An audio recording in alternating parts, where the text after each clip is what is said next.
বিদআত হচ্ছে এই 15 শাবানের রাতে হালুয়া আর রুটি আর ভালো ভালো খাবার তৈরি করে নিজে খাওয়া আর গ্রামের গরিব মিসকিন আত্মীয় স্বজনকে খাওয়ানো, এটাও বিদআতি কাজ। এটাও বিদআতি কাজ। আর আশ্চর্য হবে, এই বিদআতি কাজ কোন হাদিস দ্বারা প্রমাণিত না, একেবারে ঝুটা মিথ্যা কথা, মিথ্যা ধর্ম। আর এটা এমন মিথ্যা বানিয়েছে, তারা বলছে যে নবী করিম সাল্লাল্লাহু আলাইহি ওয়াসাল্লামের ওহুদের মাঠে কি হয়েছিল, দাঁত মোবারক শহীদ হয়েছিল। দাঁত মোবারক কি হয়েছিল, শহীদ হয়েছিল। শহীদ হওয়ার পরে দাঁত যেহেতু শহীদ হয়েছে, দাঁতে প্রচন্ড ব্যথা, কোনো কিছুই তিনি খেতে পারছিলেন না। কি খেয়েছিলেন? কি খেয়েছিলেন?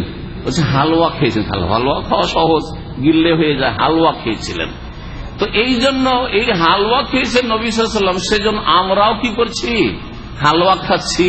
আর হালুয়া খাওয়াচ্ছি গরিব মিসকিনকে কোন রাতে? এই শাবানের 15 তারিখে। আর ওদের এই মিথ্যা কথাতে তারা বলছে যে ওহুদটা হয়েছিল এই শাবান মাসে, অথচ ওহুদের ইতিহাস পড়ে দেখেন সিরাতুন নবীতে ওহুদের যুদ্ধই হয়েছিল শাওয়াল মাসে। শাবান, তারপর আসলো রমজান, তারপরে আসলো কি শাওয়াল। তো শাওয়াল মাসে রাসূলুল্লাহ সাল্লাল্লাহু আলাইহি ওয়াসাল্লামের ওহুদ হইলো, ওহুদে দাঁত শহীদ হইল। দাঁত শহীদ হয়ে যে হালুয়া খেয়েছেন, এইটাও মিথ্যা কথা। ধরেই নিলাম, কারণ হালুয়া যেহেতু বাঙালি খাবার, সেজন্য বাঙালি বিদাতিরা ওইটাকে বানিয়েছে যে হালুয়া খেয়েছেন।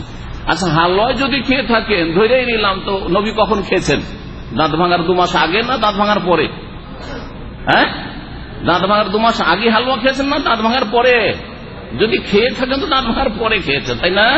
কিন্তু বিদাতিরা আর লোভ সামলাইতে পারে না, বিদাতি হুজুররা লোভ সামলাইতে পারে না, বিদাতি মহল লোভ সামলাইতে পারে না। বলছে এত আর সবুর করা যাবে না, ধৈর্য ধরা যাবে না।